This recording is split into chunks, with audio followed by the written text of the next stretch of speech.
Hi everyone, welcome to my channel. My name is Noel and I review and unbox subscription boxes here on my channel, and today I have a one-time box from Once Upon a Book Club to share with all of you. It was actually selected as our first read for our quarterly book club that we run over in the Nobot Nook. The Nobot Nook is our private Facebook group that is associated with this channel, and our book club again is quarterly. It is usually associated with a box that I open here on the channel, and it is run by the amazing Priscilla. We have our first live discussion this evening if you're watching it on the 11th at 5 p.m. Pacific, so you're welcome to join us and just see how that goes. We usually do discussions for 2 to 3 weeks, depending on how long the selected read is over in that Facebook group. And then for our final discussion, so that everybody can join in a live chat, we go ahead and do that as a live stream. So hopefully you can join us for that. If you are interested in joining us for future reads, we have not yet selected our quarter 2 title, so that will be coming very, very soon. So if you're interested in join the Nobot Nook and you'll be able to find out more. And just remember, when you are trying to join the Nobot Nook, there are some membership questions. You have to make sure that you answer them. And just to give you a hint on one of them, I do not like receiving socks in subscription boxes because I don't usually wear them a lot. All right, so talking about our one-time box from Once Upon a Book Club, they have monthly subscriptions for adult reads, young adult, and then they also have a tween box that I don't think is consistently on a monthly basis. They also have a lot of limited edition one-time box for different holidays, and this was billed as their murder mystery box, but we'll talk about why that's a little odd later. So this was the box. It was a pretty big one. It's always fashioned to look like a book. I love that they did a different color scheme. It definitely went along with, oh, I'm gonna lose a piece of paper here. Hopefully that doesn't slide off onto the ground, because then it's always hard for me to grab it. It definitely was meant to look like the title, which was the Dollhouse Academy. We did get a nice hardcover this time because it was just recently published by Margarita Montimore. So this is what the box looked like. It is very similar in terms of the curation for a regular monthly box, but the monthly boxes are only $59.99 with all of these features. But this one, because it was limited edition, and I do think the quality of the gifts in this one was a little bit better. This one was priced at, I believe, $89. So just a little bit more, about $30 more really. If you are ever interested in purchasing any one-time boxes or getting the subscription in any of those genres, young adult, tween boxes, you can use my link and code. The code is now HiNoel10. That will save you 10% on your purchases. So when you get a Once Upon a Book Club box, whether it's monthly or one time, you're going to get, of course, the book. Then there will be a nice guide. Often there is an interview with the author. This time around there was also an interview with the author. There are some reading discussion questions, which of course we can use in our own book club. They tell you what pages the gifts are on. In this case there were 4 pages that had gift sticky notes that tell you to go and read or go ahead and open the corresponding gift, as well as a QR code. They've been doing that a lot lately, where there's a sonic element. And then we usually have some fun additional content on the back page. This time around it's Genevieve's Cobb salad. I didn't know we needed a recipe for Cobb salad, but okay. So at least it wasn't a recipe for something else that did appear in this book that was definitely a memorable scene. So we get that reading guide. We also get a nice little quote card. This one says, "Reality is something you rise above," but it's actually from Liza Minnelli. But Liza Minnelli and also Judy Garland are featured a lot in this book about entertainment. And then we get a nice note from the author. Now it's in very small font, so I'm not sure I'll be able to read that to you, but I do want to get through the passage and the gifts, and if we have time I will read it. It was kind of interesting to hear a little bit more about the reason for the author choosing this topic.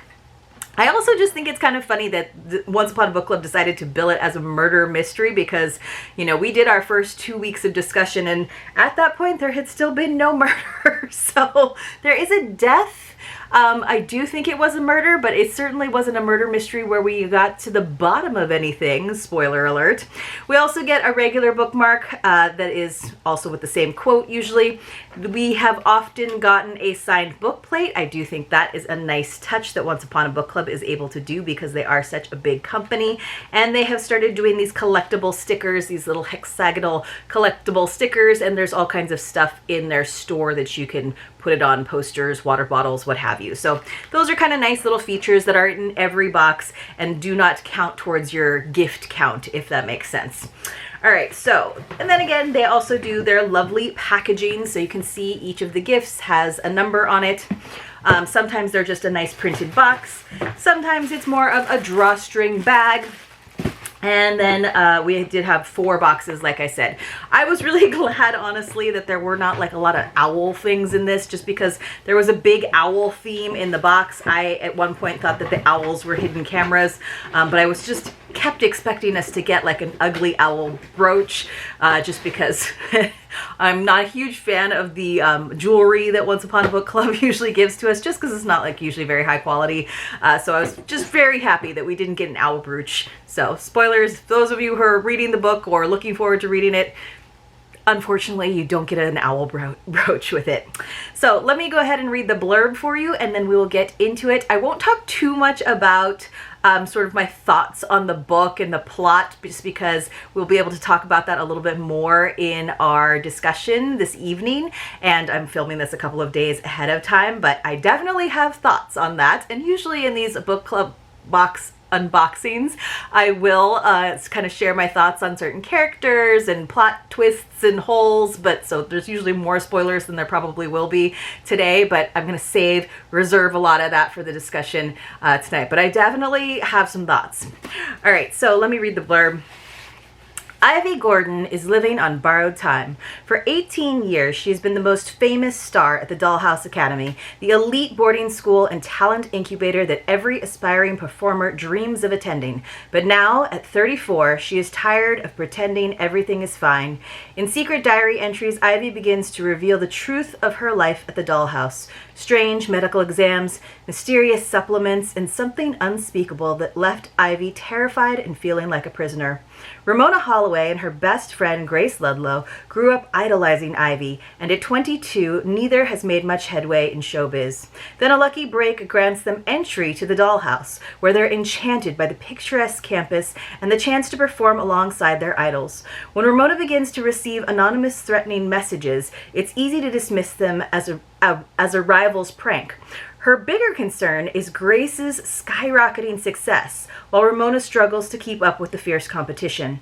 As the messages grow more unsettling, so does life at the Dollhouse.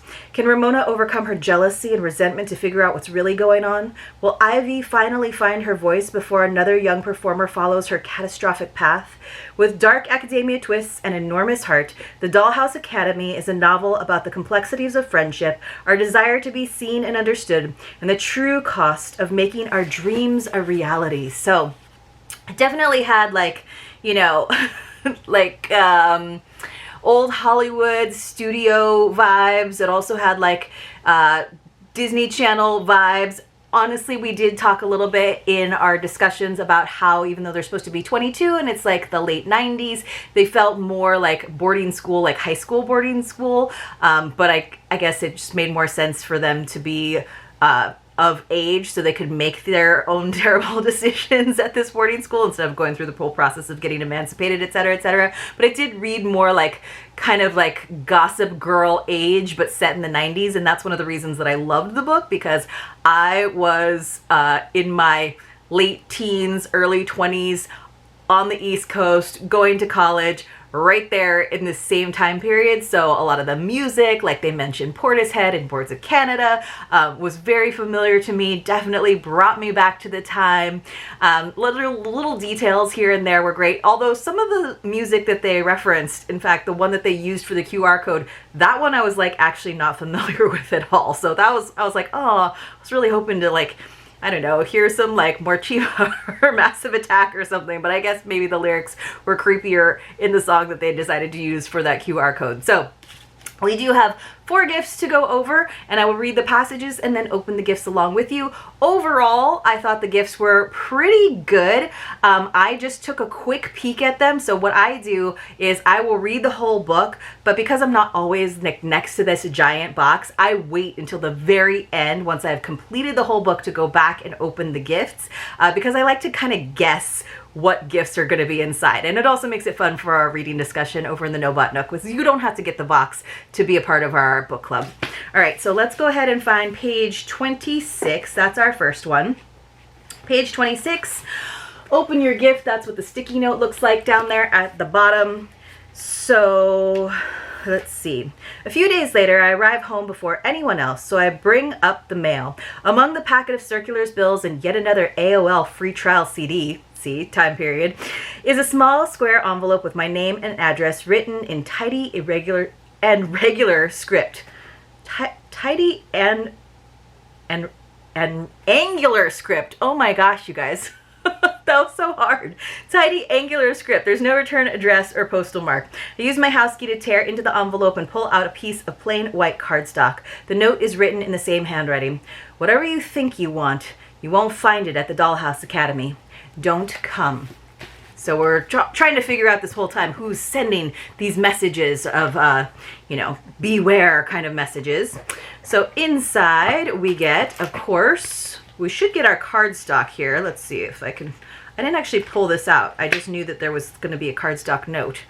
It doesn't seem to want to open for me. Oh, they just folded the flap of the envelope in there. So these kinds of like gifts, I do think it's cool in terms of like making it seem real, but I don't find this particularly angular, and they should have done it on a piece of cardstock instead of a piece of paper. So that was like an easy thing where it could have been like a little bit more authentic to the book. So, and it didn't seem like tight, like, what did it say? Tidy. That doesn't seem particularly tidy. No offense to whoever wrote this over at Once Upon a Book Club, but it should have been on like a nice, neat piece of cardstock, like an index card. All right, so that was a little bit of a miss. And then, as many of you probably already guessed, we did get a keychain, but this is a bracelet keychain, right? So obviously it's not always a literal version of what's listed in the book, but sometimes that makes it better and sometimes that makes it worse. So it's one of those bracelet keychains. I do like this nice chunky link bracelet, even though it's kind of big, but those are really helpful in terms of like when you're trying to carry a bunch of stuff. It is kind of nice because then you're going to be able to find it in your bag as well. It does have a little like hook so that you can link it onto something. So I don't use keychains, honestly, but if I was going to get a keychain, this one's kind of nice. It's not super bookish. It's kind of fun and summery, so I'll take it. I did notice that in some of their correspondence to us that they noted this murder mystery box as the Valentine's box. Like, I thought that was kind of funny. It was just like probably on their calendar listed that way some places. All right, then on page 153, they did spread the gifts out pretty well, I thought. There was a pretty big gap. Let's see, page 153, we have it down here at the bottom. Let's see. I show up at Genevieve's 5 minutes early, dressed impeccably. I'm even wearing Diva Doll lipstick. I'm hoping to hear Mason's crisp British accent on the intercom, but instead a somber female voice asks me to identify myself before buzzing me through. The woman looks even more severe in person, with a pronounced V between her eyebrows and a mouth pressed so tightly closed her lips are practically invisible. She leads me to a room wallpapered in forest green, its curved walls cluttered with portraits of owls, photorealistic paintings of various shapes and sizes lit by wall sconces. It's hard not to feel like hapless prey in here, helpless prey. Despite being asked to take a seat at the round antique table in the center of the room, which bears a tea set and a place settings for two, I remain standing and slowly pace the perimeter, observing the owls and mustering my courage. I'm not overly superstitious, but hope to borrow some of Genevieve's belief that these creatures bring luck. So the owls are supposed to be lucky, but they seem really ominous and they seem very pronounced all over the place, which is why I started to think that they were hidden cameras. But the owls in the wallpaper are photorealistic owls. It just seemed creepy, right, the whole time. So I was very happy to see a box this size because I figured it wasn't going to be an owl. We kind of got owls here, but very light touch. So we did get a set of 4 art prints, 4 owl portraits. But Noel, you say, that box was so big. Don't worry, this is actually a 2-part gift. I didn't actually open these up. So they've done this before. I think that one time for another box we got dress design cards. So these are kind of gloomy and dark and ominous and photorealistic. I like the first one they showed us. This like snowy white-faced one is kind of cool. Very gloomy. It feels very dark academia, so it kind of went along with the whole thing. But then we also got these Dollhouse Academy wall sconces with directions on the back of this card, which I actually thought was pretty cool. So it comes with the screws, and then here's what they look like. They're actually pretty neat. They're kind of simple. I can't pull them out actually. So you can see that they're just these nice hooks that you're gonna put candles into. So they curve up, right? So you're gonna screw them in at the top, this little flat piece, and then you can put a little LED candle or a real candle if you're brave. So I thought those were pretty cool. I don't really have a place in my house for them, but in terms of a unique gift that's like homewares and not too ornate or cheap feeling because they are real metal, I thought that was a pretty good gift for Once Upon a Book Club, and I was happy that they did that in addition to the owl art prints, and not just the owl art prints, which would have been too easy, I think. $2.39 is our next gift. Let me find that one. Let's see if I can find that. $2.39, if I can try to remember. Oh, she's like back in the owl room again. So this is Ramona that's back in the owl room, because towards the last 2/3 of the book, we're mostly hearing from Ramona and a little bit from Ivy, that superstar, but mostly Ramona because Grace is off being famous. So let's see. Tea is served along with a tiered tray of finger sandwiches and miniature pastries, which I take as another good sign. It would appear you've had quite the turnaround, Genevieve assesses me from over the rim of her porcelain cup. Most trainees so close to expulsion end up buckling under the pressure. I hesitate, sipping from my own cup, the china so delicate, looking like it might crumble between my fingers. I'm glad I found it in me to keep pushing myself. So there she is in the owl room, which, like, it's always concerning when Genevieve, you know, calls you to this scary room with the sconces and the fancy owls. So we got page 239. This I thought was a really great gift. So here we have the like faces of drama. This is pretty heavy. So we got this dessert stand or tea tray. And again, we have assembly directions, but I put together a few tea trays in my life. So this is the set, and it's nice that it came in this glossy box so that you can break it down and store it this way. Oh my goodness. So here's the hardware. So that's like the top pole, and there's the middle stand, and then it's got like washers and screws. But what I thought was really pretty about this, and I'll go ahead and snip this open because right now it's like glued in there, is the color. So I have like a few tiered trays that are like wood and more rustic, and then I have a very simple white one that I like to use for photo shoots. But I thought this was really pretty with this textured teal ceramic and the gold edge. So of course we got the two size plates, and then you will combine them by putting the rods through. But I thought this was really pretty. So nice size, really pretty color for a nice dessert tray display, and then kind of classic with the ornate top and gold post in between. So the screw on the bottom goes up through the bottom, and then you put the washers in between so it doesn't go directly onto the ceramic, and then you just screw it in place. So I thought these were really pretty, and I actually like that it's textured, because then if you have something like a opera cake or something, it's not gonna stick onto there. So really pretty color, and a little bit unique, and it didn't feel cheap because it's actually ceramic. It's not like super plasticky. So well done, Once Upon a Book Club. I thought that was a really good gift. So that kind of makes up for the last one, in my opinion, which was the weakest gift. It's always a bummer to end with what I think is the weakest gift, but you guys can tell me if you agree. Page 261. So she's finally trying to get the heck out of there, and they finally have some evidence. So it says, she's talking to Mason, who's kind of the love interest, but very lightly.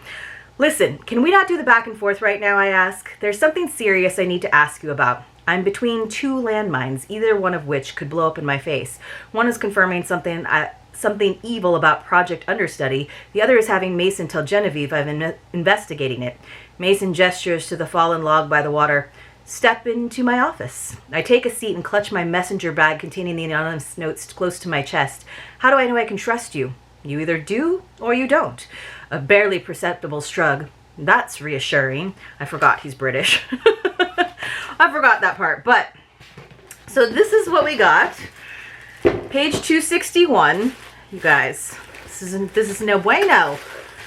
So, we got a bag. So, I think after Once Upon a Book Club jewelry, my second least favorite thing to get from them is bags.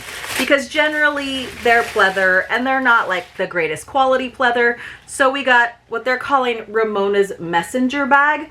Do you all see the immediate problem with this? It's not a messenger bag. It's a tote with some really long straps. It does have this nice little like headband scarf that you could tie, like little bag charm. On, oh, it smells like pleather. On gold script here, it says, chase those dreams. Oh my gosh, I can't have, that's like from the other two, like chase dreams.